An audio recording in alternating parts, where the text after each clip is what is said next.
Hola a todos y todas. Vamos a dar inicio a una nueva sesión de los conversatorios sobre internacional y nueva constitución. Hoy día vamos a hablar de derecho internacional y nueva constitución. Esto se enmarca en una actividad conjunta organizada por la Universidad Autónoma de Los Bellos, de 4 sesiones de conversación sobre el derecho internacional y la nueva constitución en sus distintos aspectos. El jueves pasado hablamos de las relaciones entre el derecho internacional y el derecho nacional, y hoy día vamos a hablar específicamente del derecho internacional de los derechos humanos y nueva constitución. Para eso tenemos a excelentes académicos y una académica, Juan Pablo Díaz, Daniela Méndez y Cristian Viera. Les cuento cómo va a ir esto. Cada uno va a hablar 10 minutos sobre los temas que implacable con el tiempo, para que luego podamos, ustedes que nos están escuchando, nos puedan hacer preguntas, le pueden hacer preguntas a los panelistas, si quieren a todos, si quieren a cada uno de ustedes, y luego abrimos y tenemos espacio para el debate. Así que vamos a comenzar con el doctor Juan Pablo Díaz. Juan Pablo, doctor en Derecho y máster en Gobernanza y Derechos Humanos por la Universidad Autónoma de Madrid. Actualmente es investigador responsable de un proyecto Fontes y de postdoctorado. Es profesor adscrito al Instituto de Investigación en Derecho de la Universidad Autónoma de Chile y pertenece al claustro de doctorado. Juan Pablo va a hablar del derecho internacional de los derechos humanos como límite y guía de la Convención Constitucional. Eso. Vamos contigo entonces, Juan Pablo.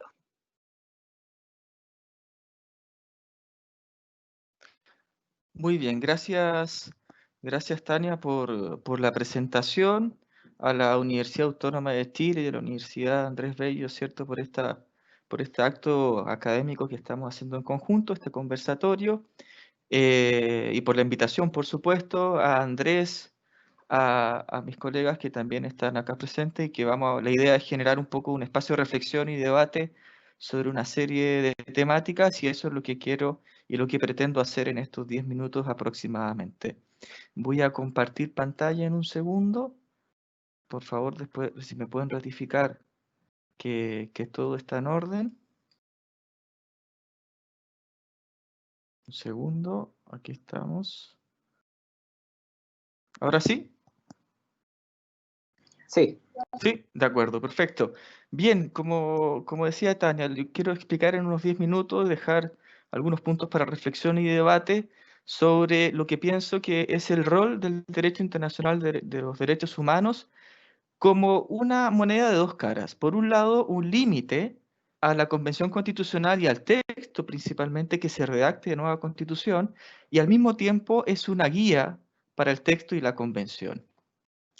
Hay que hacer un poquito de memoria, ¿cierto? Y que en primer término quería tener en cuenta algunos aspectos claves sobre el Acuerdo por la Paz Social y Nueva Constitución de noviembre del año pasado, porque todo o un gran hito de lo que estamos viviendo ahora surge en ese momento. Y cuando hablamos de derechos humanos, tenemos que considerar ya el punto 1 de ese acuerdo, que ya se nos venía indicando, y como debe ser, por cierto, que este proceso, ¿cierto?, de restablecimiento de la paz, del orden público, etcétera, viene con el respeto también de los derechos humanos y a la institucionalidad democrática vigente. Otros puntos que también tienen mucha relación con lo que vamos a conversar y con este rol de límite y al mismo tiempo guía, es que la Convención Constitucional, ¿cierto?, el órgano que redacte la nueva Constitución solo tiene que, por objeto, valga la redundancia, redactar ese texto constitucional. La soberanía todavía sigue manteniéndose en el pueblo soberano, en los representantes, en los congresistas, etcétera, pero entonces lo que tenemos que ir de ahí ya rescatar es que el órgano solo va a redactar este nuevo texto. Otros puntos que también tienen relevancia a propósito de lo que les estoy llamando en cierta forma como una especie de guía de los del derecho internacional de los derechos humanos es el quórum de los 2/3, porque hay un punto que es clave en este proceso constituyente. Es una oportunidad, pero al mismo un desafío, dado que hay que llegar a acuerdo de 2/3 sobre las normas que van a quedar redactadas en el nuevo texto constitucional.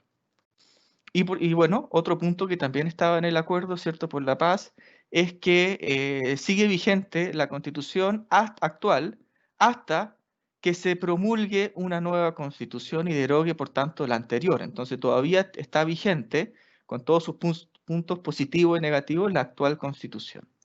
Y ahí nos vamos a otro asunto que también tiene relevancia. Todavía está vigente la actual Constitución y sin perjuicio que tenga una serie de críticas y por eso la ciudadanía, ¿cierto? Cerca del 80% más o menos votó que se quiere una nueva Constitución, queremos una nueva Constitución. Perfecto.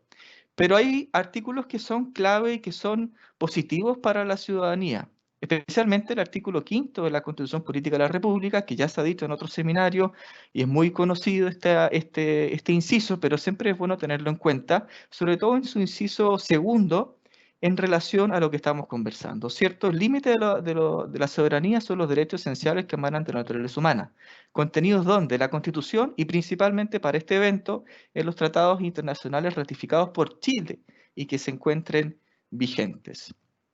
Con eso quiero decir que tenemos que tener siempre en vista, no solo en este proceso constituyente, sino que en nuestro día a día a los tratados internacionales ratificados por Chile que se encuentren vigentes, que sean materia y que regulen derechos humanos. Tenemos, entre otros, a los de Naciones Unidas, que, por cierto, podríamos en este evento o después posteriormente, cuando se suba en línea, subir este PPT, entonces no es necesario tomar nota de todos esos tratados, pero son algunos, son los principales de la ONU. Tenemos también a los tratados internacionales ratificados por Chile vigentes a propósito de la Organización de Estados Americanos, por ejemplo, ahí es muy importante el Pacto de San José de Costa Rica, ¿cierto?, entre otras normas internacionales sobre derechos humanos. Y también tenemos a propósito de todas las normas, todos los convenios de la OIT, que son y que tratan materia de derechos humanos y que también son parte de lo que se le ha denominado bloque de constitucionalidad. Pues bien, después de hacer ese pequeño repaso, porque solo tengo 10 minutos y ojalá podamos después conversar y reflexionar sobre algunos puntos, tenemos que ir a la normativa actual y especial sobre este nuevo proceso constituyente. Y entre otras, se rescata la norma de los 2/3. Está actualmente en el artículo 133 de la Constitución. ¿Y por qué es interesante? En el sentido de que ha sido, ¿cierto?, un punto clave o será un punto clave para llegar a acuerdos. Ese acuerdo podría lograrse considerando a los tratados internacionales, porque los tratados internacionales sobre derechos humanos, Chile ya los ha firmado y ratificado. Bien, entonces ya podría sentar las bases de ciertos acuerdos. Otra normativa que también es relevante a propósito de normativa especial sobre este proceso constituyente, ¿cierto? Es toda la que dice relación con que este órgano, y como bien se recogía de ese acuerdo político del año pasado, de noviembre, no puede atribuirse otras atribuciones, ¿cierto? De hecho, como dice el artículo 135, le queda prohibida a la Convención a cualquiera de sus integrantes o a una fracción de ellos atribuirse el ejercicio de la soberanía. Entonces, sigue manteniendo esa lógica. ¿Y por qué este punto es relevante? O sea, porque la soberanía tiene límites en los derechos humanos, con mayor razón, un órgano que tiene que redactar la Constitución lo tendrá que tener en cuenta. Y hay otra norma especial, además, o sea, adicional y expresa, que es literal. El artículo 135, en uno de sus incisos, lo dice de la siguiente manera: el texto de nueva constitución que se someta a plebiscito deberá respetar, ¿cierto?, el carácter de república del Estado de Chile, el régimen democrático, las sentencias judiciales firmes y ejecutoriadas, y de acuerdo a lo que nos convoca, los tratados internacionales ratificados por Chile que se encuentren vigentes. La verdad es que esto a mí me llamó mucho la atención, dado que incluso extiende esta idea de respetar los tratados, no solamente tratados de derechos humanos, sino que una serie de otros tratados que pueden ser sobre otras materias. De manera que si el artículo 135 de la Constitución, que recoge el acuerdo político y que estatuye este nuevo proceso constituyente y las reglas, ¿cierto? Considera tratados en general, con mayor razón entonces debe considerarse los tratados sobre derechos humanos. Hay que considerar principalmente en este proceso ciudadano qué es lo que, y este es un valor agregado quizá de esta presentación también, hay veces que vemos las normas jurídicas que dice exactamente el artículo, pero en los procesos ciudadanos también es importante tener presente qué es lo que vio la ciudadanía, qué es lo que, cómo se acercó a este proceso. Y uno va revisando la franja electoral y también hay ciertos puntos que dicen relación con los derechos humanos. Entre otros, ¿cierto? Que es una nueva constitución a propósito del momento, estando en democracia, ¿cierto? A diferencia de otros procesos, es un proceso, ¿cierto?, que se va a respetar, ¿cierto?, los tratados internacionales que protegen derechos, se indicaba ahí en la franja, ¿cierto? Y también, y por otro lado, ¿cierto?, había una parte de la franja electoral que decía 30 razones para votar a prueba, y entre otras se indicaba, ¿cierto?, que no se deben violar en ningún caso los derechos humanos. Si bien es cierto, estaba un poco más enfocado a derechos humanos vulnerados en determinado periodo histórico de Chile, también es cierto que los derechos humanos tienen una gran gama y variedad. ¿Qué se votó en concreto? Ya lo sabemos todos, pero es bueno hacer un poco de un acto de memoria, ¿cierto? Si queremos una nueva constitución o no, y el órgano que debe redactar este nuevo texto no es que tenga la soberanía ilimitada para redactarlo. Entonces se votó por una convención constitucional, hay que decirlo bien claro, y no por una asamblea constituyente que a lo mejor no tenga límites. En este caso, sí o sí hay límites, hay ciertas reglas, y que por cierto son positivas. Si se considera el derecho internacional de los derechos humanos que nos protege a todos en relación al Estado y a las mayorías. Y quisiera ya con esto terminar. Espero estar bien en el tiempo, solo 2 minutos para culminar con este punto. Quería dar un par de ejemplos, que hay veces que uno dice, a ver, si esto no va a ocurrir, si no, se va a redactar solamente normativa positiva, no va a haber ninguna norma que vulnere derechos humanos, era innecesario indicarlo, pero vamos con un ejemplo práctico, y lo tomé de lo siguiente. Podemos tomar y considerar cualquier derecho, cualquier libertad, cualquier ejemplo, pero este es clave. Fíjense, esta es una encuesta de Plaza Pública de CADEM y se consultó a la ciudadanía en distintos años. ¿Usted está de acuerdo con que se restablezca la pena de muerte para los delitos más graves? Y claro, nosotros que nos dedicamos a derecho constitucional, derecho internacional de los derechos humanos, uno dice, pero esa pregunta ni siquiera debería hacerse en el caso de Chile, porque en el caso de Chile se ha abolido la pena de muerte, salvo en unos casos excepcionales. Pues bien, ¿qué dice la ciudadanía desde su fuero interno, desde su estómago? ¿Qué es lo que dice sobre este tema? Fíjense, ahí están los datos del 2014, 61%, hasta el 2018, 65%. De manera que perfectamente podría redactarse un artículo como el que ahí está como ejemplo. Este artículo que está en color azul no existe, solo es para ponerlo como ejemplo. Fíjese, se reconoce el derecho a la vida. Sin perjuicio de ello, la ley regulará los casos en que puede aplicarse la pena de muerte, ya sea cometido por civiles o militares, en casos sumamente graves por violación con homicidio o con de corrupción de altas autoridades públicas. Es un artículo que está en contra de los derechos humanos, pero que, de acuerdo a los porcentajes de aprobación de pena de muerte, perfectamente podría integrarse. Entonces, por eso, por un lado, los derechos internacionales, el derecho internacional, digo, de los derechos humanos, y particularmente los tratados internacionales de derechos humanos, deben ser un límite para lo que se vaya a redactar. Pero por otro lado, no es solo un límite, también debe ser una guía. Y este es un ejemplo que toma a propósito del artículo 3 de la Convención sobre Derechos del Niño. Porque no solamente hay que limitar y hay que considerar los derechos, sino que hay que ver cómo podemos seguir avanzando en libertad y derechos. Y en este punto, por ejemplo, se ha debatido sobre colectividades, sobre a quién reconocemos como un grupo de especial protección en la Constitución. Pues bien, nosotros hemos ratificado el pacto, la Convención sobre Derechos del Niño, está vigente, nos puede servir de guía y perfectamente podríamos incluir un artículo como el que se está presentando. Se reconoce a los niños, niñas y adolescentes como un grupo de especial protección. Es simplemente aplicación del derecho internacional de los derechos humanos. Nos puede servir, insisto, como un consenso. Los órganos del Estado considerarán primordial atender siempre al interés superior del niño. Se puede redactar de una u otra forma, pero la lógica está evidenciando que finalmente el derecho internacional de los derechos humanos puede jugar un rol de guía para lograr un consenso a nivel constitucional que logre 2/3 de los miembros en ejercicio. Espero que les haya gustado la presentación y muchas gracias y atento a las preguntas.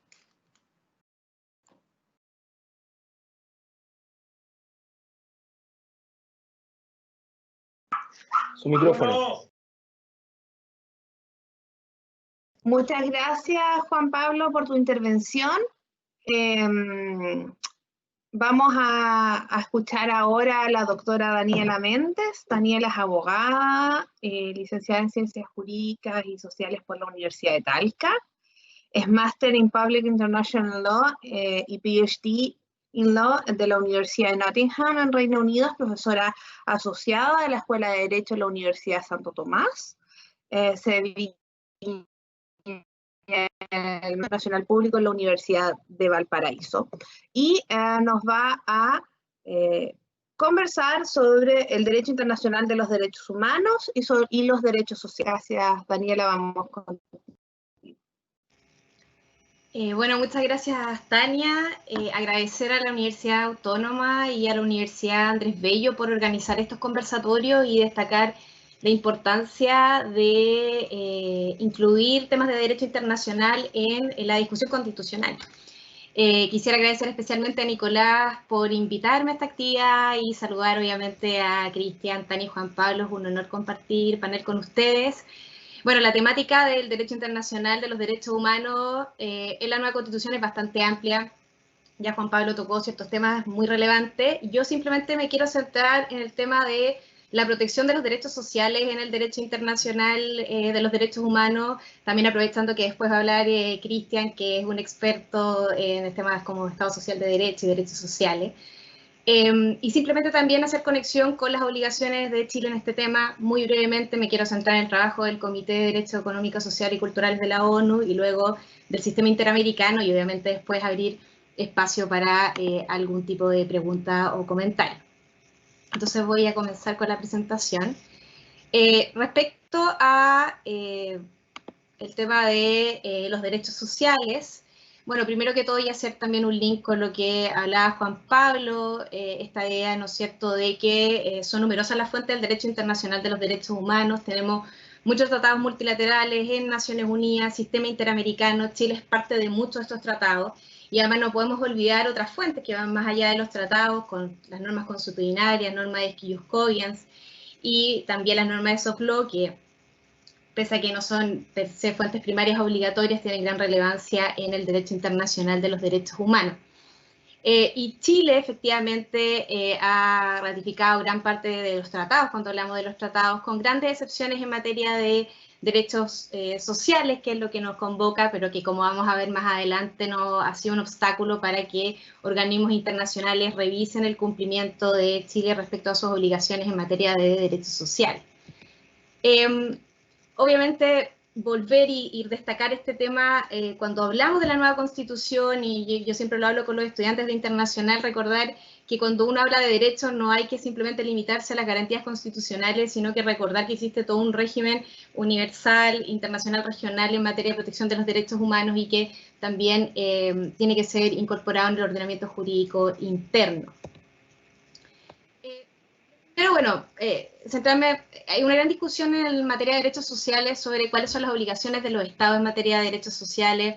En este caso, el Pacto Internacional de Derechos Económicos, Sociales y Culturales es claro y ha sido bien complementado con el trabajo del Comité de Derechos Económicos, Sociales y Culturales, y esto se ha conversado cuáles son estas obligaciones generales, adoptar medidas por todos los medios apropiados, la idea de realización progresiva de los derechos sociales que se ha hablado bastante y la prohibición de adoptar medidas regresivas, el uso del máximo de recursos disponibles, y ahí hay un tema que es bien interesante que se ha discutido respecto también a la idea de desarrollar más el deber de cooperación internacional, y la prohibición de discriminación.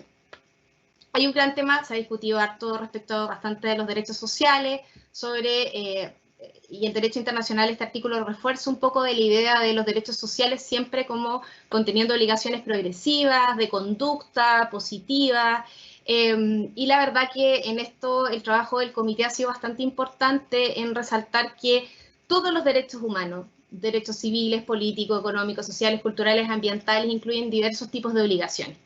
Y ahí estos tipos de obligaciones son directamente atribuibles al Estado. Chile ha ratificado el Pacto Internacional de Derechos Económicos, Sociales y Culturales.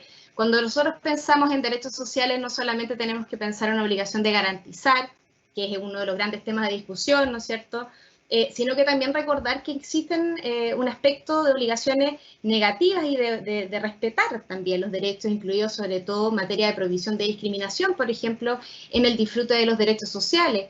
Lo mismo cuando pensamos en derechos civiles, tampoco simplemente derechos que tengan una dimensión negativa o de respetar, sino que también incluye un gasto, cuando siempre se asocian los derechos sociales a gasto, y también obligaciones positivas. Tenemos que pensar en lo que se gasta y la cantidad de acciones positivas que tienen que realizar los estados para garantizar, por ejemplo, las obligaciones internacionales en materia de debido proceso, ¿ya? Entonces, en eso el comité ha hecho un trabajo importante de decir, miren, estamos hablando de estos son derechos y también incluye todo este tipo de obligaciones, no solamente progresivas, sino también inmediatas. Hay que tener todo esto en consideración cuando hablamos de derechos sociales. Que quería un poquito reflexionar, porque como estamos hablando de una perspectiva de la discusión constitucional, de qué ha dicho la ONU, especialmente el Comité de Derechos Económicos, Sociales o Culturales, respecto a si es que existe una obligación internacional realmente a un reconocimiento constitucional de los derechos sociales, o basta con que el Estado lo reconozca a través de cualquier otro medio, que el pacto habla de reconocimiento legal, podría ser de otra manera, administrativo u otro. Y la verdad es que en un comienzo el comité señaló que dependía del Estado determinar qué medidas son necesarias. Ya está en la observación general número 3 del año 90. Pero luego hay un cambio, y eso también demuestra un poco cómo ha cambiado también la perspectiva y ha evolucionado la manera en que la ONU y específicamente el comité ha visto las obligaciones en materia de derechos sociales. Se dice que el reconocimiento legal de estos derechos sería deseable, incluso indispensable, y más aún el reconocimiento constitucional sería una forma más elevada y segura de protección de estos derechos. Es más, si uno ve las observaciones finales respecto a informes presentados por estados partes en distintas partes del mundo, existe también un reforzamiento de esta idea del reconocimiento constitucional de los derechos económicos, sociales y culturales. Los vemos en las observaciones finales a Chile en el año 2004, el año 2015, donde se recomienda el reconocimiento y protección de los derechos económicos, sociales y culturales, como señala el pacto en su constitución. También con ciertas menciones a la justiciabilidad de estos derechos, de la mejor justiciabilidad de los derechos sociales en el ordenamiento jurídico interno chileno. También en el caso de la observación final de Ecuador el 96 y Paraguay el 2012 felicita el reconocimiento constitucional de los derechos económicos, sociales y culturales en la nueva constitución. Entonces hemos visto que cada vez más se está empujando la agenda desde el punto de vista del comité para un reconocimiento constitucional de estos derechos. Pero, y esto es importante, que es este miedo que existe de que se piense que con un reconocimiento constitucional de los derechos sociales se va a arreglar todo. Se ha dicho que esto no es suficiente. Tiene que ser siempre acompañado por otras medidas económicas, sociales, administrativas, financieras, especialmente en aquellos casos donde hablamos de problemas estructurales en materia de DESC. Lo dijo en el caso de Colombia el reporte anual de la Alta Comisionada de las Naciones Unidas para los Derechos Humanos, se ha dicho a través de otros casos, que cuando tenemos casos de problemas estructurales, violaciones estructurales a los derechos económicos, sociales y culturales, donde sobre todo se afectan a ciertos grupos determinados, se tiene que tomar medidas mucho más profundas que van más allá de la legislativa, y además hace un guiño porque el comité no se casa con ningún tipo de perspectiva económica como una mejor manera de asegurar estos derechos, pero sí señala que el crecimiento económico no garantiza de por sí una mejor protección de estos derechos y que, es más, señala que en algunos casos las políticas de liberalización económica pueden tener un efecto negativo en estos derechos, y por eso siempre tener en cuenta cuando se implementan estas medidas la protección de los derechos sociales. bueno, por tema de tiempo no puedo seguir aprofundizando, pero también existe toda esta discusión respecto a la justiciabilidad, existen dudas sobre de una perspectiva de la democracia, hacia dónde se puede extender la justiciabilidad de los derechos sociales, pero aquí la ONU ha sido clara, se entiende que no existe un reconocimiento o protección de los derechos sociales, sino se reconoce su justiciabilidad en distintas observaciones generales que adjunto ahí, que pongo en la presentación. Esto es muy brevemente respecto de la ONU, ¿no es cierto?, y cómo ha trabajado en la materia de mejor reconocimiento de los derechos sociales. Y también había un cambio en el sistema interamericano, ya de una mayor también protección. Es interesante señalar que ha sido un desarrollo dubitativo, al igual que en el sistema de la ONU. Tenemos que tanto la Declaración de Derechos Humanos en la ONU como la Declaración Americana de Derechos y Deberes del Hombre, en el caso del sistema interamericano, reconocían todos los tipos de derechos civiles, políticos, económicos, sociales y culturales de la misma manera. Después viene la Guerra Fría, toda la discusión, y tenemos dos pactos separados en materia de derechos civiles y políticos y económicos, sociales y culturales en la ONU, y por un lado tenemos una Convención Americana sobre Derechos Humanos que tiene un reconocimiento que ha sido bien polémico de estos derechos. En el artículo 26 se ha discutido, ¿no es cierto?, cuál es el alcance. Hay estados que dicen que se establece solo beneficios o políticas de cómo actuar en los estados en vez de un reconocimiento previamente tal de derechos, pese a que el título de ese artículo es de derechos. Que ya vamos a ver cómo ha cambiado el enfoque en estos últimos años, y por otro lado tenemos un protocolo adicional que trató de terminar con esta discusión, que es el Protocolo San Salvador, que a nivel interamericano reconoce los derechos económicos, sociales y culturales, y que Chile no es parte. ¿Ya? Entonces, desde esa perspectiva, por mucho tiempo el Estado de Chile estábamos tranquilos porque no se había ratificado ese tratado, entonces no se podían recibir denuncias por parte de individuos por violaciones a derechos económicos, sociales y culturales, no se había hecho, ¿ya? Y efectivamente por muchos años se fue el enfoque de tanto la Comisión como la Corte, tampoco había muchas denuncias utilizando el artículo 26, de referirse a los derechos sociales en el contexto o como elementos de comisión de violaciones de derechos civiles y políticos. Uno leía la sentencia y uno decía, van para allá, pero al final nunca iban para allá. Había un reconocimiento de una violación de derechos civiles y políticos, pese a que describían en toda la sentencia violaciones a los derechos sociales. Se hace una interpretación amplia de derechos civiles, hablar de vida digna, proyecto de vida, propiedad indígena, entre otros. Pero por otro lado, era una perspectiva mucho más inclusiva de los derechos sociales en materia de reparaciones, estableciendo reparaciones con efectos positivos en el disfrute de los derechos sociales, económicos y culturales, por violación a los derechos civiles y políticos, caso conocidísimo, Plan de Sánchez versus Guatemala, con grandes ejemplos en reparaciones en esta materia. Y aquí viene lo extraño, y aquí es importante reflexionar cómo a veces los abogados nos centramos mucho en los cambios jurídicos, normativos, y no nos centramos en el rol importante que juegan los operadores jurídicos. No tenemos ningún cambio normativo, sino que simplemente un cambio de composición de la Corte, y empieza el año 2017 a haber un cambio del enfoque de la Corte Interamericana, de un enfoque directo en derechos económicos, sociales y culturales. Obviamente ya se había hecho antes con el Protocolo San Salvador, pero en este caso con el artículo 26 de la Convención Americana. El primer caso, Lagos del Campo versus Perú, el año 2017, tenemos a trabajadores cesados de Petro Perú con derecho al trabajo.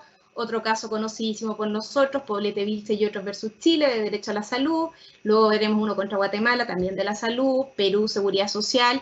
Y el último, digamos que ha sido bastante importante, el caso de Nuestra Tierra versus Argentina, que además se analizan los derechos al medio ambiente sano, alimentación adecuada, agua, patrimonio cultural.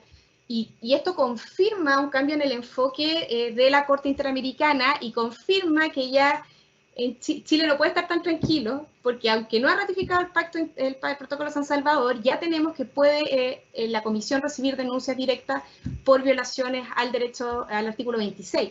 Aparte, amplía el campo de acción del Protocolo San Salvador, porque el Protocolo San Salvador reconoce derechos económicos, sociales y culturales, pero le da justiciabilidad a solo dos de ellos. Recibir denuncias, ¿no es cierto?, en materia de educación y laboral, pero no en otros derechos. Entonces, esta interpretación más amplia del artículo 26 abre la puerta para la posibilidad de conocer denuncias por violación a derechos sociales.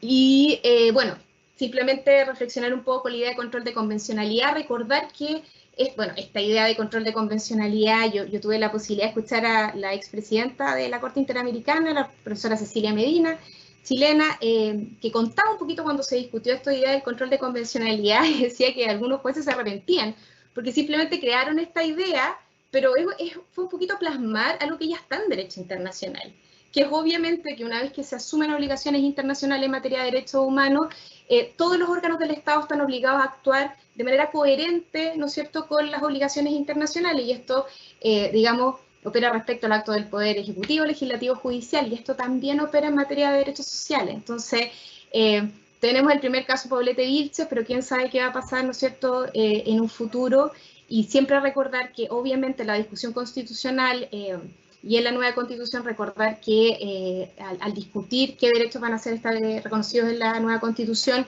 esto incluye también no solamente lo que se señala en el catálogo de garantías constitucionales, sino también en lo que señala, ¿no es cierto?, el derecho internacional de los derechos humanos. Creo que sí respeta el tiempo. Eso. Muchas gracias.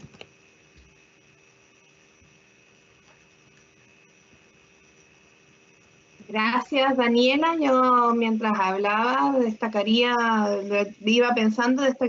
bueno, primero recordar que todos los derechos tienen una dimensión positiva, ¿no? Y me parece que eso es algo que quizá habría que reforzar en la pedagogía constitucional hacia la ciudadanía para que llegue a la discusión no solamente técnica, porque a veces se olvida. Y que era muy importante lo que nos recordaba Daniela, porque básicamente la demanda por una nueva constitución, esta es mi interpretación, me hago cargo, es una demanda por derechos sociales y por un nuevo modelo de Estado social. Entonces, ¿cómo podría obtener legitimidad, pensaba yo, independiente voy a salir un poquito del marco del derecho internacional, pero no recoger derechos sociales, una nueva constitución y mantener la legitimidad que se requiere para el éxito del proceso? Y luego sería interesante también, independiente del reconocimiento, bueno, cómo esto juega con el derecho interno, y justo yo estaba pensando eso cuando Daniela mencionó el control de convencionalidad, ¿no? Sobre todo a la luz de esta nueva jurisprudencia o esta nueva tendencia jurisprudencial de la Corte Interamericana. También ahí va a ser importante lo que se discutió en la sesión pasada, ¿cierto? Cómo va a recepcionar el derecho internacional la nueva constitución.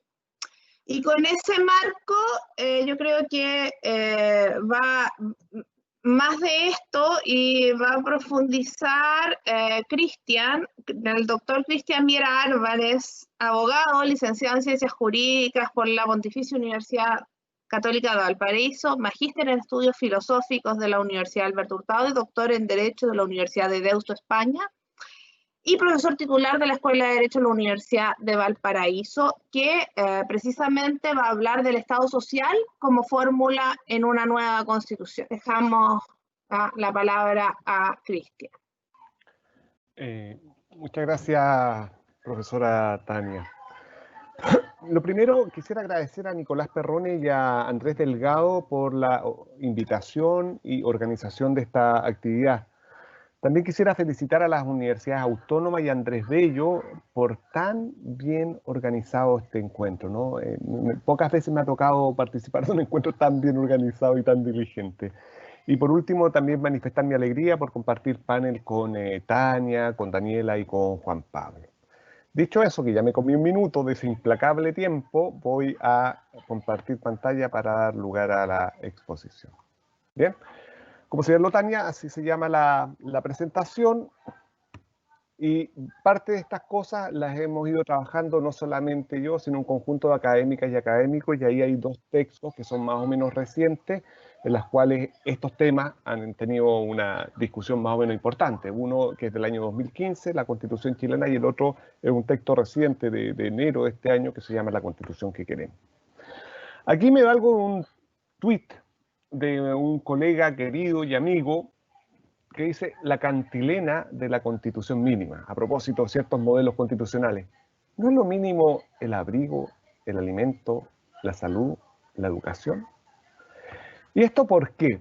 Porque tradicionalmente se tiende a sostener que por el carácter prestacional de los derechos sociales, estos dependen de qué? De las concretas circunstancias históricas y de la capacidad económica de los estados. ¿Bien? O sea, no se pueden garantizar derechos sociales porque estos dependen de la capacidad contributiva del Estado y el Estado no se puede comprometer a aquello. Pero ojo, esto no es así. El tema de los derechos sociales y el tema del Estado social es más bien una opción política, incluso en circunstancias de escasez. Y eso es lo que quiero mostrar ahora.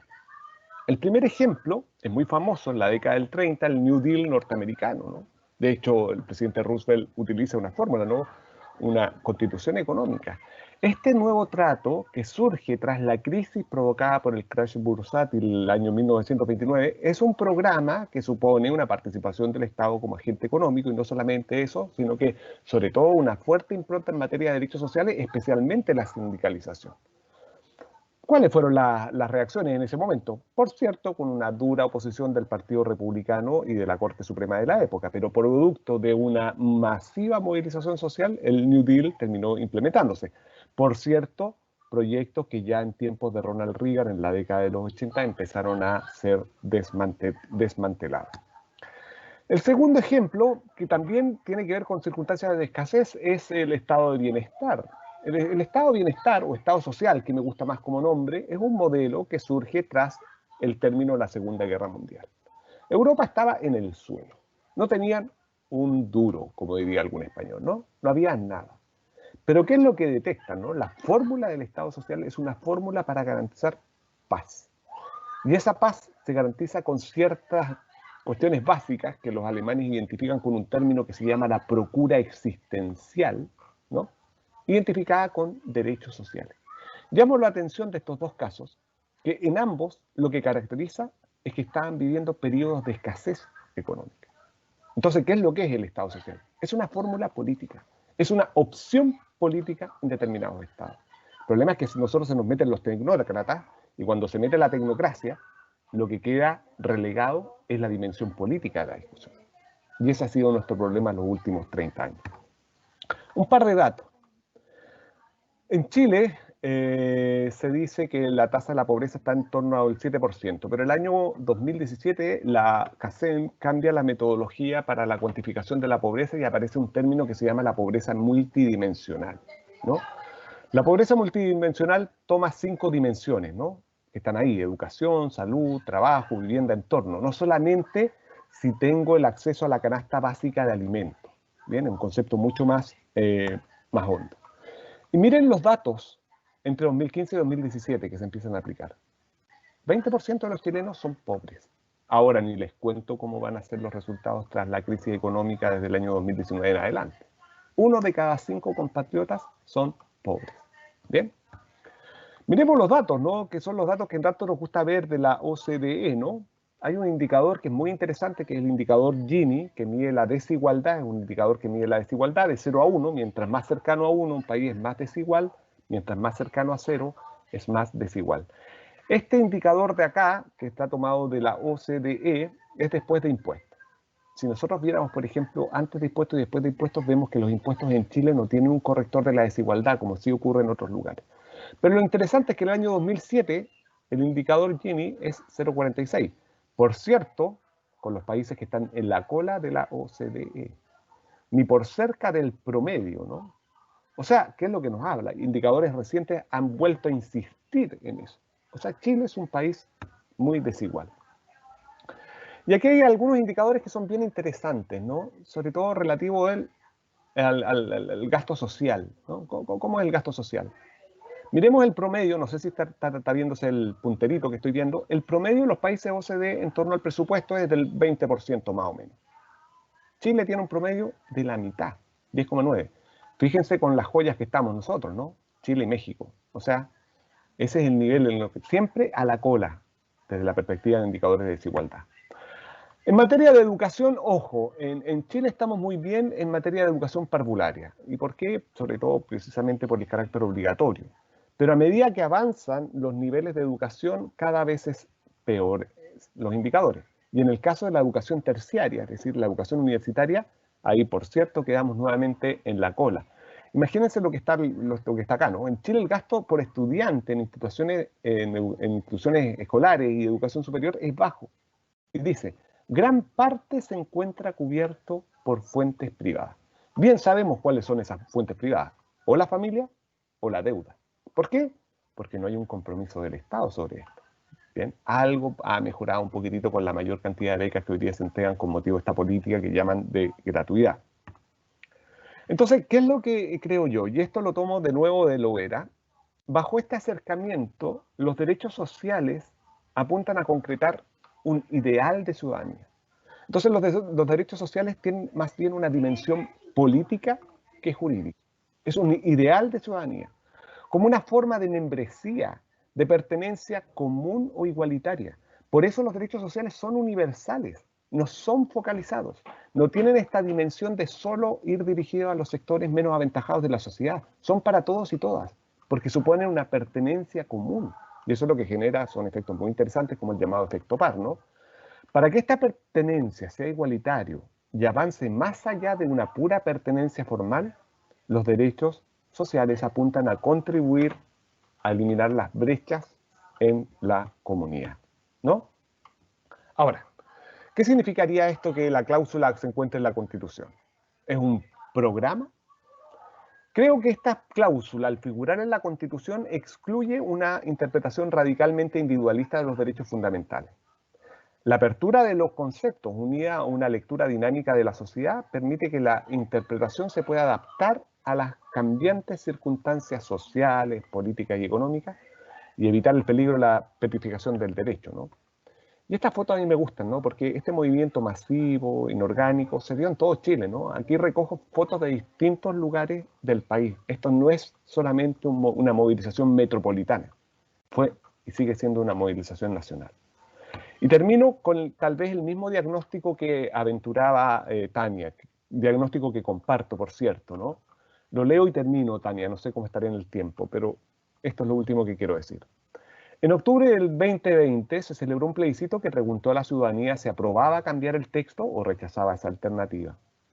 Los resultados ya lo sabemos e inauguran un inédito proceso constituyente. Pero ¿por qué llegamos a este punto? Porque a partir de octubre de 2019 surge un movimiento social de fuerza inusitada que reclama sobre las estructuras que fundan el modelo de desarrollo chileno, heredado de la dictadura y profundizado en democracia. Uno de los eslóganes de ese movimiento ciudadano, inorgánico, difuso y masivo es que no son 30 pesos, son 30 años. En efecto, el alza de 30 pesos en el transporte del Metro Santiago es la causa desencadenante, inmediata, pero hace años se estaban incubando las razones que en algún momento iban a generar un estallido. Y esas razones las podemos sintetizar en una idea: injusticia y desigualdad en las condiciones materiales de existencia. El punto está en que Chile puede comenzar una discusión constitucional en serio, proceso que va a tardar un par de años, ¿no? Sin embargo, por primera vez en nuestra historia, un texto surgirá desde las bases, de abajo hacia arriba. Y en ese escenario se abre también la posibilidad inédita de plasmar en la Constitución las bases de nuestra convivencia de aquí, pero sobre todo para el futuro. El Estado de Derecho antaño era una utopía. Hoy estamos ante la posibilidad cierta de constitucionalizar una nueva fórmula política que ha de impactar a la ley y al actuar de la administración. Chile es un Estado social y democrático de derecho. Lo dejo hasta acá y bueno, ahora a dialogar.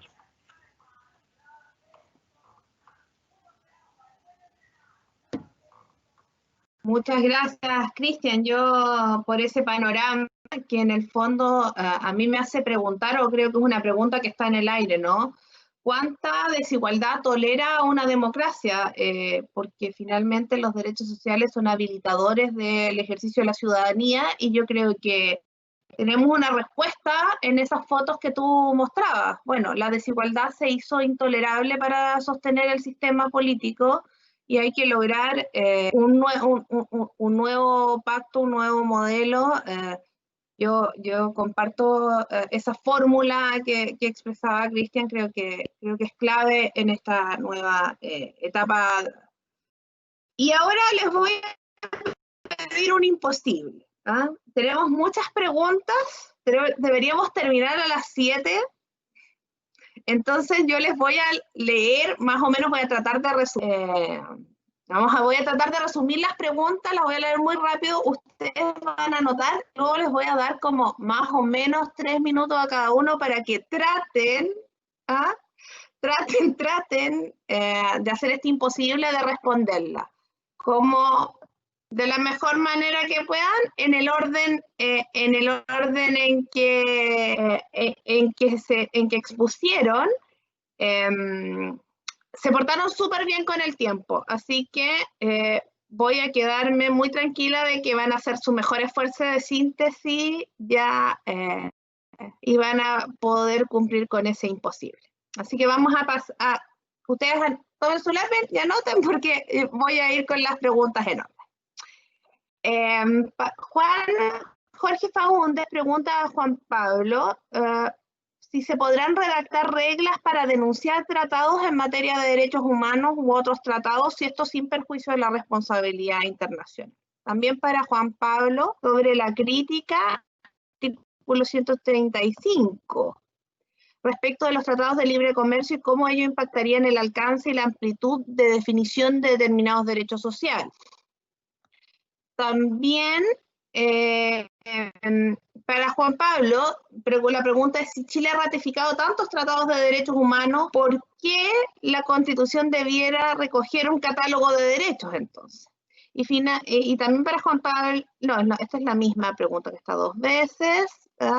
Ahora Daniela, ¿cómo la nueva Constitución podría obligar a la creación de políticas públicas nacionales efectivas para la protección de los derechos sociales, especialmente pensando en grupos vulnerables? ¿Cómo la nueva Constitución podría obligar a los jueces a una mayor aplicación de las normas internacionales que no dependa de la composición de las Cortes? Vaya pregunta.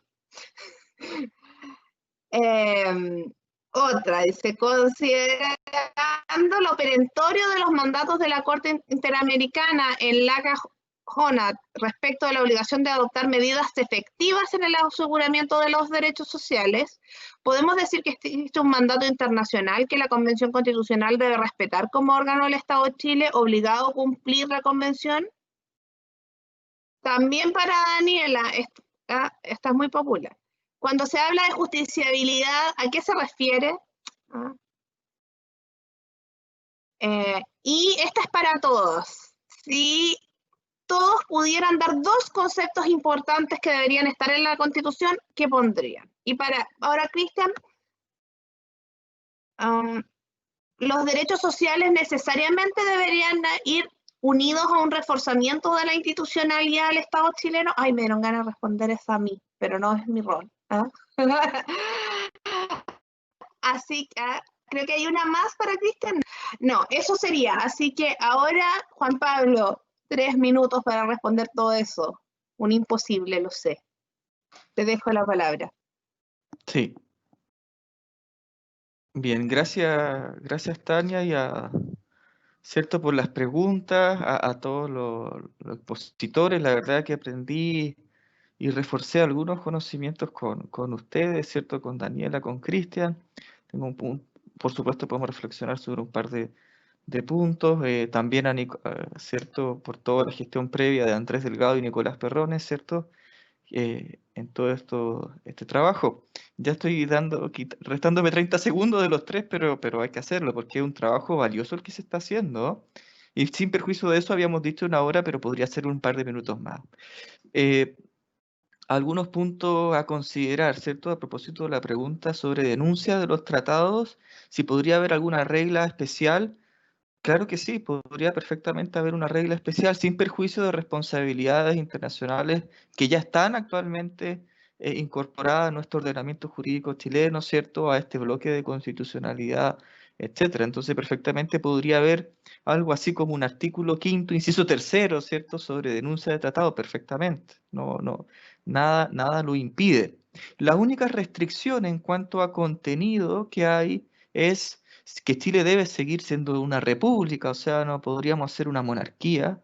La otra restricción que Chile tiene que seguir siendo democrático, o podemos criticar, por cierto, este punto, quizá, ¿en qué sentido?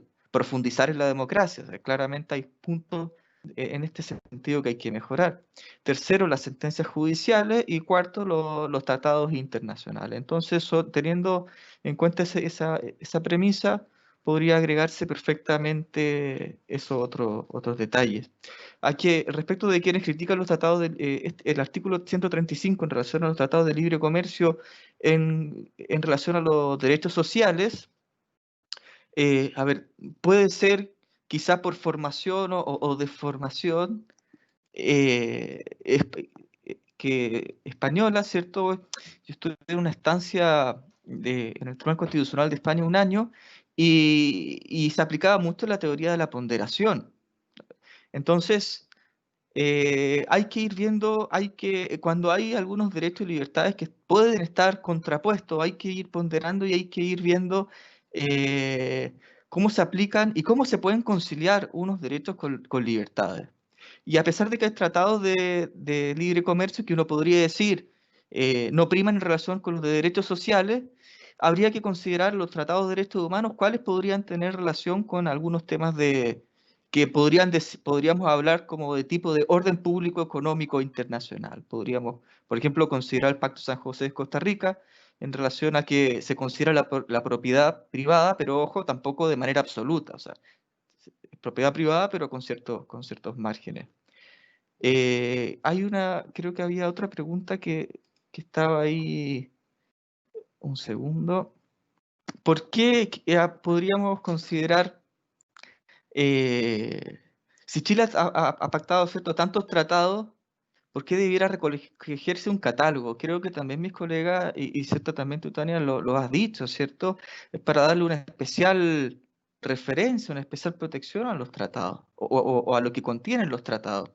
Porque sin perjuicio que existe el artículo 5º, inciso 2º, también como decía Daniela, puede variar la composición de los tribunales, los operadores jurídicos, y eso también varía cómo se aplica el derecho internacional de los derechos humanos. Entonces, si hay mayor claridad y nos da mejores luces para la aplicación de los derechos humanos, qué mejor. Y quisiera terminar con un par de puntos solamente a propósito de qué debiera tener, ¿cierto?, la Constitución, la nueva Constitución en relación a los tratados internacionales, a los derechos humanos, ¿cierto?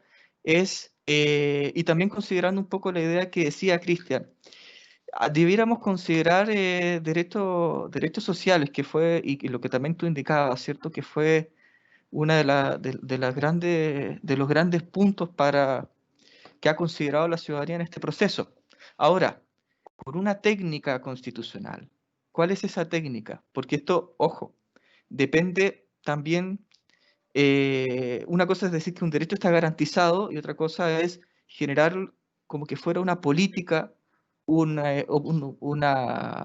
principio rector, ¿cierto? A veces se le denomina de la economía. Entonces habría que considerar cuáles son los mínimos garantizados y cuáles son las políticas de Estado independiente del gobierno de turno que haya para que cada vez sea más efectivo el goce de los derechos sociales. Hay algunas constituciones que lo hacen. La Constitución de Suiza, la Constitución de Irlanda y la Constitución de España. Entonces uno ahí tiene claridad. ¿Qué es un derecho propiamente tal, exigible, justiciable, como lo que se consultaba, y qué es una política de Estado? Pero habría que elevar esas políticas de Estado para que cualquier gobierno de turno trabaje para hacer más efectivos esos derechos sociales. Gracias por la invitación y por estos últimos minutos de participación. Vamos ahora con Daniela. 3 minutos. Esta es una gran tarea. Creo que un poco las preguntas, creo que enfoqué un poco, hablaba del tema de políticas públicas, del rol de los tribunales, entonces lo voy a englobar más que nada como una propuesta de cómo se podrían proteger mejor las obligaciones derivadas del derecho internacional, de los derechos humanos en materia de derechos sociales. Yo creo que hay varios temas que se podrían ver desde el punto de vista constitucional. Primero, Yo creo que un cambio importante sería la manera que se redacta la Constitución. Nosotros claramente la Constitución que tenemos actual no es solamente una Constitución política, sino una Constitución económica. Claramente cambiar esa perspectiva en la actual Constitución también debiese ayudar a mejorar también la mayor protección de los derechos sociales a través de políticas públicas y otros. Esa es una. Obviamente también lo que señalaba el Comité de Derechos Económicos, Sociales y Culturales, que es reforzar este catálogo constitucional de derechos sociales, considerando los derechos sociales desde todas las perspectivas de todos tipos de obligaciones que se establecen en el derecho internacional de los derechos humanos, respetar, proteger, garantizar, y lo otro que habíamos conversado. Un foco importante que a veces se nos olvida, porque cuando estudiamos derecho para nosotros constitucional, esa parte es más aburrida, que es la orgánica constitucional. O sea, efectivamente el rol de los operadores jurídicos es relevante, y nosotros cuando somos estudiantes no nos damos tanto cuenta. Entonces, cambiar, obviamente tenemos que revisar nuevamente composición, Tribunal Constitucional, ¿no es cierto?, otros órganos, y evitar un poquito esta idea, esta cosa que de repente hay incertidumbre de cómo se toman las decisiones a través de los distintos órganos del Estado, que puede afectar en materia de derechos sociales. Y obviamente también regular de mejor manera la incorporación de las fuentes del derecho internacional público, yendo más allá solamente de los tratados internacionales, hablar del tema de jerarquía de manera expresa. Siempre se pone el ejemplo de Argentina, pero hay muchísimos otros ejemplos, y también regular de mejor manera cómo va a ser el cumplimiento de las sentencias, por ejemplo, de la Corte Interamericana de Derechos Humanos y de otros órganos internacionales en Chile, que es un tema que también se tiene que trabajar mucho más al respecto. En materia, ¿no es cierto?, que preguntaban del mandato de la Constitución, efectivamente, si nosotros vemos cuáles son los límites al trabajo de la nueva constituyente, uno de los límites dice tratados internacionales ratificados vigente. Yo creo que en consideración a la Constitución vigente y un poquito cómo se aplica, pensando en el artículo 5, inciso segundo, esto debe estar limitado más que nada a los derechos más fundamentales, tratados más fundamentales, que son los tratados en materia de derechos humanos, como limita la constituyente. Los tratados de libre comercio siempre, por ejemplo, el ejemplo que daba Juan Pablo, se pueden renegociar, algunos tienen cláusula de denuncia, etc. Y respecto a la justiciabilidad, bueno, también ha habido enfoque, el enfoque en general del Comité de Derechos Económicos, Sociales y Culturales es más bien amplio. Se habla no solamente de justiciabilidad desde el punto de vista judicial, sino también administrativo, pero por otro lado, nuevamente pensando en la tipología de derechos, si los derechos sociales son derechos humanos, si no tenemos la posibilidad de alegar, por ejemplo, el incumplimiento a través de tribunales nacionales, no estaríamos cumpliendo con la perspectiva de proteger los derechos, que es efectivamente una de las obligaciones derivadas de los derechos sociales. Y creo que muy resumidamente respondí más o menos las preguntas. Bueno, cualquier cosa, obviamente el tiempo es limitado, pero esperemos encontrarnos en otra oportunidad y podemos seguir reflexionando sobre estos temas. No sé si más o menos respondí las preguntas, Tani. ¿Sí?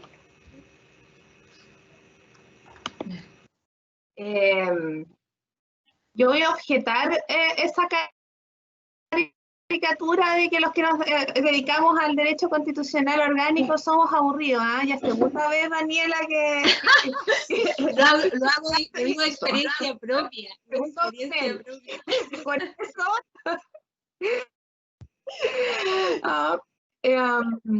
de eso vamos a pasar a los comentarios de Cristian. Yo me voy a tomar 2 minutos para cederle mi minuto, un minuto adicional a Tania, para que también pueda responder la pregunta que me hicieron. A lo primero, ¿qué es lo que tendría que ser? 2 conceptos. Yo creo que uno, una nueva fórmula política, Estado social y democrático de derecho. Y segundo, no es un concepto. Donde hay que entrarle a esta Constitución es a la Constitución económica. Ahí está nuestra gran discrepancia a nivel político. Hay otras cuestiones que hay diferencias, pero yo creo que van a ser menos problemáticas. El gran corazón de nuestra discrepancia es la Constitución económica, porque en la Constitución económica radica el futuro modelo de desarrollo chileno. Y hay 2 cuestiones que yo creo que deben desaparecer de la Constitución. No me preguntaron eso, pero deben desaparecer. Uno, chao con el principio de subsidiariedad. Es un principio nefasto para nuestra convivencia. Y segundo, chao con la regla de la responsabilidad fiscal. Es un principio nefasto también para la construcción de cualquier política pública. A los españoles se la impusieron en el 2011 y efectivamente ha sido un desastre para el manejo económico, sobre todo en crisis y la pandemia. Eso es lo primero.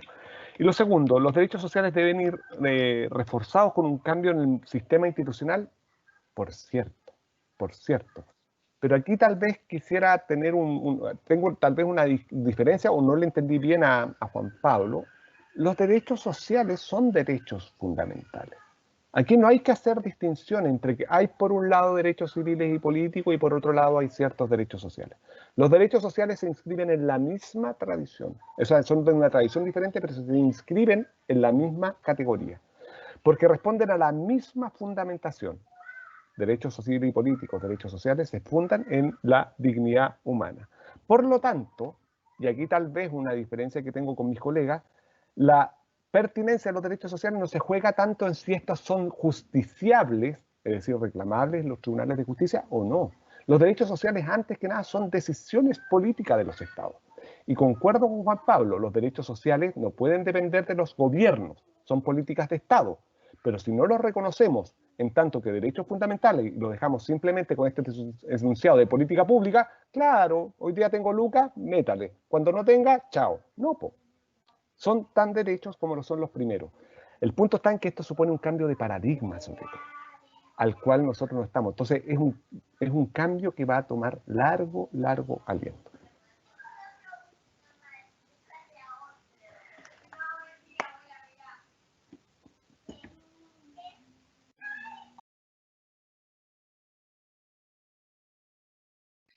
Bueno, yo voy a agradecer que me den que Cristian me haya dado parte de nuestro escaso tiempo para decir que efectivamente, bueno, una nueva constitución no es solo un texto, ¿no? Y requiere de una implementación.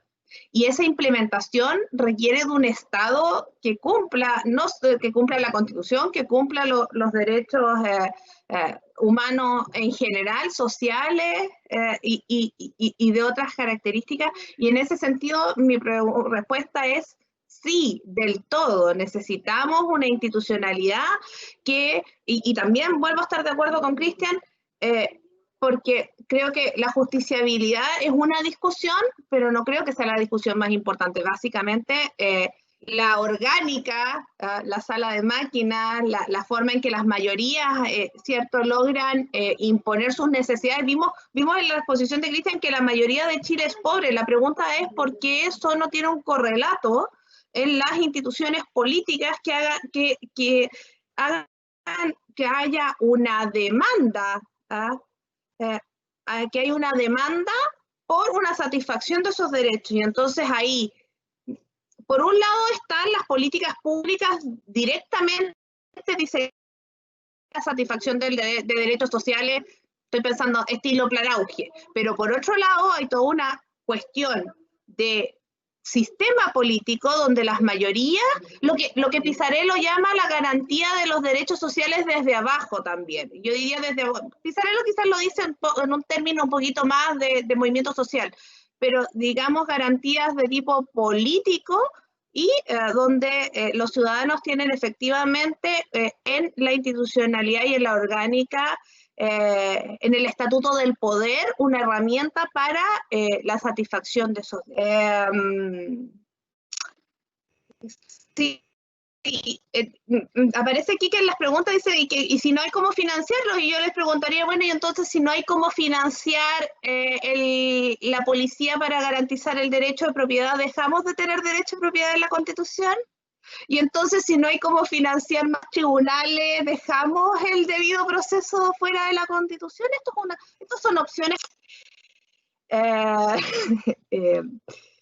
Y yo entonces revierto la pregunta, porque si no hay plata para la educación y si no hay plata para la salud, ¿por qué hay plata para tribunales? Porque hemos decidido políticamente que eso es más importante que lo otro.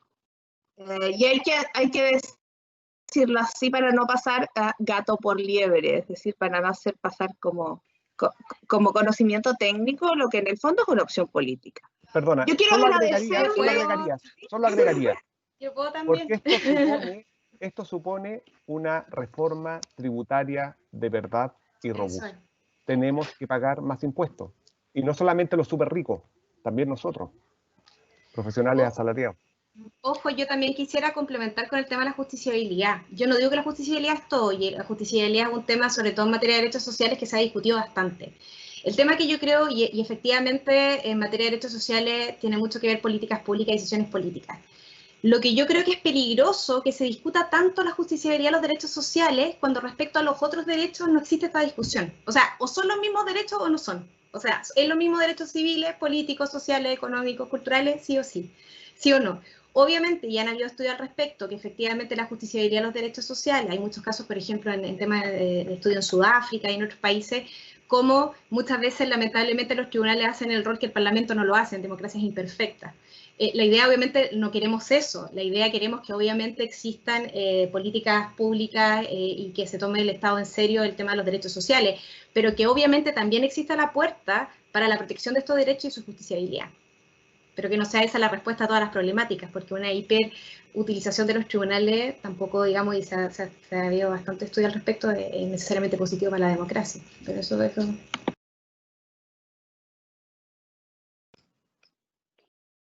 Ok, al final Tania, siempre sí, Juan perdón. Pablo. Sí, se me podría dar un minuto nomás como para... Si puedes, si puedes. Ya que lo... Eso, genial, genial, gracias. Y de eso se trata, sí.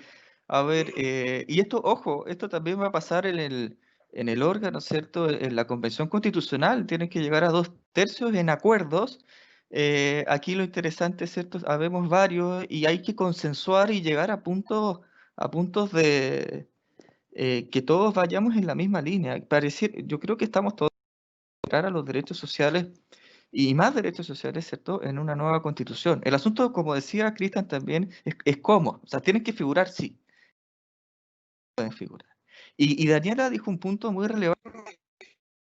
Dijo un punto muy relevante que es, y aquí voy yo con esta parte que también tú dices que puede ser político o técnico o tener de ambos puntos, es o lo resuelve la Constitución o lo resuelven los tribunales con jurisprudencia. Entonces también hay un punto ahí que considerar. Si decimos que todo es derecho, ¿qué va a ser justiciable finalmente? ¿Lo que digan los tribunales o lo que diga la Constitución? Entonces también hay unos puntos a considerar. Por eso yo decía, esos 3 ejemplos de Irlanda, España y Suiza, que no son, o sea, son naciones que son avanzadas, por cierto, o sea, no es cualquier estado, ¿cierto?, que considera esa política, digamos, política / técnica constitucional. Entonces, por eso decía, podríamos considerar, y la Convención Constitucional, por un tema de seguridad jurídica también, y por un tema después de aplicabilidad de los derechos y justiciabilidad. ¿Cuáles son los mínimos que se van a proteger y garantizar en un 100%? O sea, si no se otorga X derecho, se puede presentar una acción constitucional, un recurso de protección o como se llame en la nueva constitución, y puede ser exigido.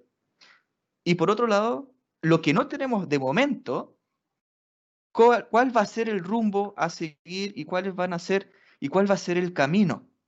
Porque hasta ahora falta mucho que mejorar. Eso no digo lo contrario, hay que mejorar muchos aspectos, pero hoy en día podemos decir, podemos garantizar X derechos hasta tal nivel. Y vamos en el siguiente nivel en los próximos 5, 10, 20 años. Entonces, también es un punto, como decía, de tratar de que la Convención podría llegarse a un consenso por un tema de certeza jurídica, seguridad y saber qué es efectivamente un derecho garantizado y qué no, qué va a ser una política y qué va a ir avanzando poco a poco. Un poco hacia esa iba mi lógica, que quede a nivel constitucional decidido y que no sea necesariamente jurisprudencial, o al menos siempre y cuando se quiera optar por esa opción, ¿cierto? Todo es un derecho que decían los tribunales de justicia que va a ser justiciable o no, que también sea esa otra opción, pero Oye, yo me no gusta hablé, más yo no hablé al la certeza. final, Tania, es que no estoy de acuerdo con lo que dice acá el colega y necesito hacerme cargo de una discrepancia y ya estamos fuera de tiempo. Ok, Pero lo que ya, está bueno, diciendo, nos yo vamos a no tengo, flexibilizar entonces. ¿sí? O sea, bueno, perdonen, voy a tomarme un minuto. O sea, el peligro de lo que está postulando el colega es tener lo que tenemos. Oye, avancemos en la medida que podemos. No, hombre. Sí, antes que nada, los derechos sociales son opciones políticas. Por cierto, compartiría que han de ser graduales. Y por cierto, no pueden estar condicionados por lo que digan los tribunales, porque eso nos lleva al peligro del activismo judicial, ¿de acuerdo? Pero esto significa que antes que cualquier cosa, los derechos sociales han de ser opciones políticas, como bien lo graficaba Tania. Así como tener tribunales es una decisión, tener justicia es algo que se igual para todos, es más o menos del siglo XVIII, bueno, hoy día estamos en esas condiciones de decir, los derechos sociales se fundan en la igual dignidad que tenemos todos y todas, y por lo tanto, independiente de su justiciabilidad, son decisiones políticas que hemos de asumir de aquí hacia el futuro. ¿Cómo? De a poco. Eso lo concedería. Pero no la relativización que está haciendo en el sentido, no, estas son políticas públicas, no. Eso lleva a confusión. Además, sorry, disculpe interrumpir, pero no todos los aspectos de los derechos sociales, las obligaciones derivadas son graduales. Tenemos algunas que son absolutamente inmediatas, que tienen que ver con prohibición, por ejemplo, de discriminación en materia de derechos sociales. Oigan, yo creo que vamos a necesitar hacer otro seminario sobre justiciabilidad de derechos sociales. O somos muy entusiastas, o yo tengo la mano muy blanda como moderadora. La gente Así que ahora me voy a poner más firme. Yo quiero agradecer primero el entusiasmo de todos los participantes. También quiero agradecer las preguntas del público. Yo creo que hicieron preguntas sofisticadas, muy pertinentes. Se nota que tuvimos una audiencia de lujo. Así que vayan mis agradecimientos también a los y las o participantes del público. Quiero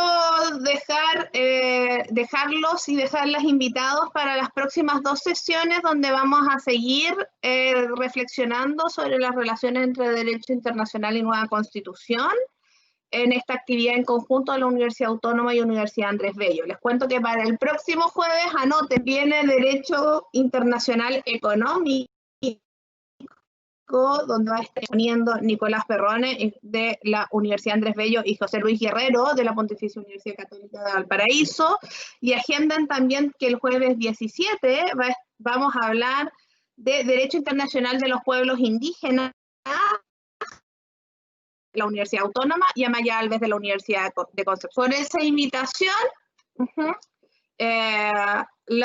y con todo el entusiasmo de la discusión final, que siempre es lo más entretenido, les agradezco por la paciencia, por habernos extendido en el tiempo, y nos vemos en otra oportunidad. Muchas gracias.